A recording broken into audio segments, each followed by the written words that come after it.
Assalamualaikum warahmatullahi wabarakatuh. Shalom, Om Swastiastu, Namo Buddhaya, salam kebajikan.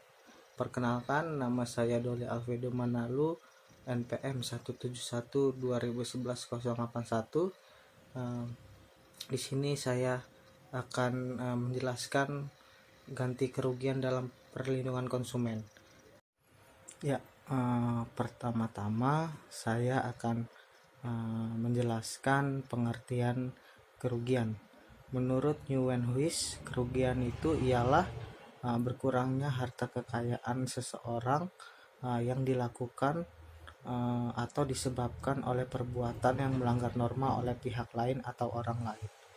Nah, selanjutnya kerugian itu dibagi menjadi dua, yaitu ada kerugian yang menimpa diri sendiri dan ada kerugian yang menimpa harta kekayaan orang lain.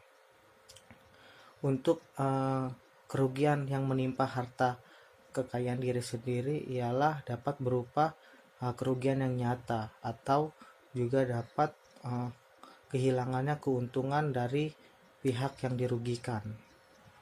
Nah, secara garis besar juga kerugian dikategorikan menjadi dua, yaitu ganti kerugian yang disebabkan oleh salah satu pihaknya melakukan investasi dan salah satu pihak dan juga ganti kerugian yang dilakukan karena salah satu pihaknya melakukan perbuatan melawan hukum.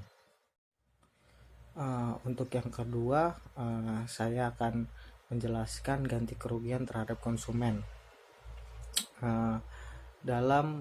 Di negara kita, negara Indonesia, untuk perlindungan konsumen sendiri sudah ada undang-undangnya, yaitu Undang-Undang Nomor 8 Tahun 1999 tentang perlindungan konsumen, di mana undang-undang ini mengatur permasalahan konsumen jika terjadinya suatu permasalahan yang menyebabkan konsumen merasa dirugikan oleh produsen. Adanya undang-undang ini juga suatu langkah maju dalam rangka menciptakan kegiatan-kegiatan konsumen atau kegiatan-kegiatan usaha di Indonesia yang sehat.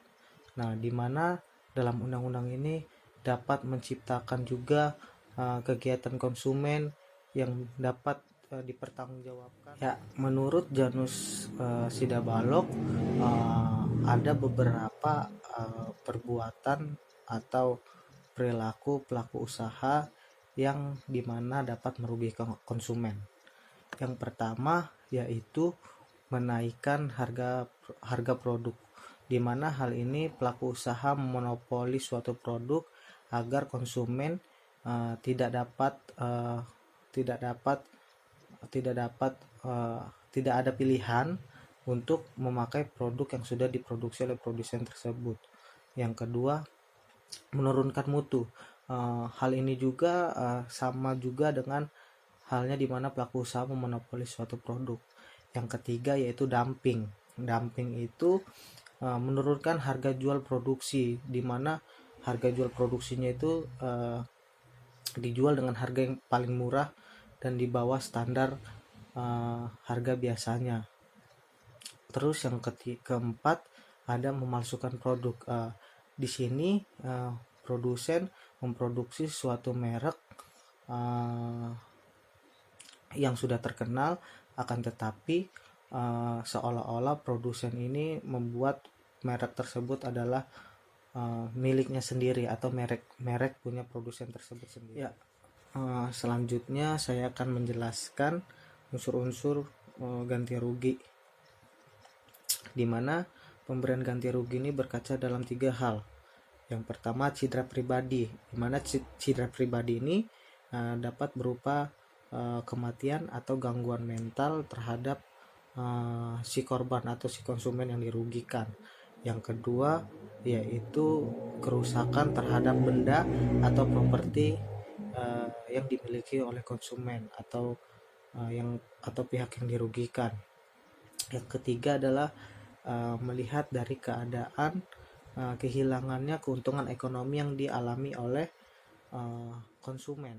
Ya, menurut Abdul Qadir Muhammad terdapat 3 unsur ganti rugi. Yang pertama, ongkos atau biaya yang dikeluarkan. Nah, dimana contohnya ongkos atau biaya yang dikeluarkan ini adalah ongkos jalan, ongkos kirim, biaya cetak, atau segala macam yang berhubungan dengan ongkos atau biaya dalam penyerahan barang. Terus selanjutnya yang kedua yaitu kerugian yang sesungguhnya karena kerusakan atau kehilangan benda milik konsumen tersebut. Misalnya yaitu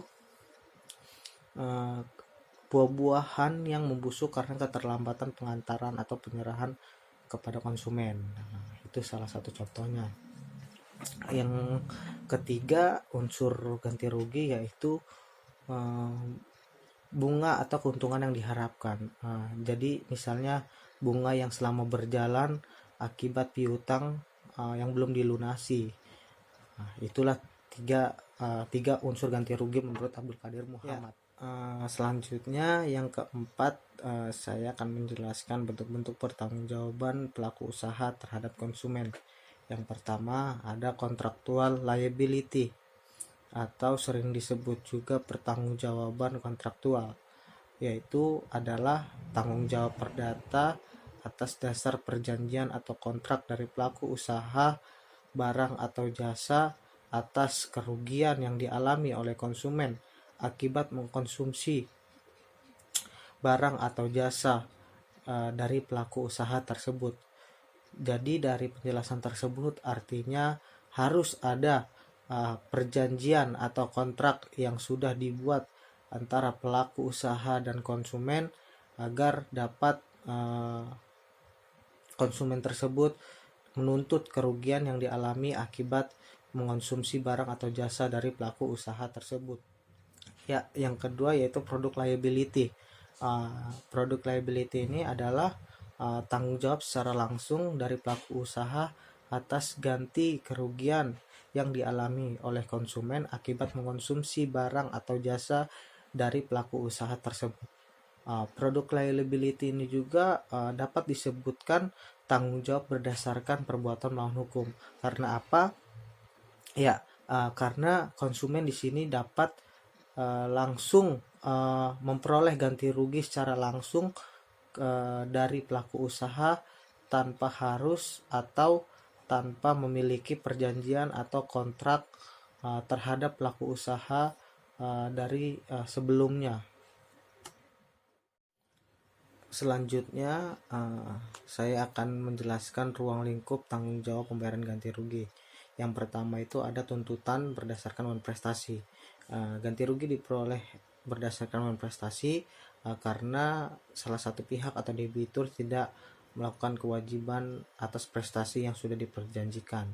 Adapun bentuk-bentuk uang prestasi yang dapat dilakukan oleh debitur, yang pertama debitur tidak melakukan prestasinya sama sekali. Yang kedua, debitur terlambat dalam memenuhi prestasi. Yang ketiga, debitur berprestasi akan tetapi tidak sebagaimana mestinya. Selanjutnya yang kedua, ruang lingkup tanggung jawab ganti rugi yaitu tuntutan berdasarkan perbuatan melawan hukum. Berbeda dengan tuntutan berdasarkan prestasi, di sini tuntutan berdasarkan perbuatan melawan hukum tidak perlu didahului oleh perjanjian atau kontrak antara kedua belah pihak.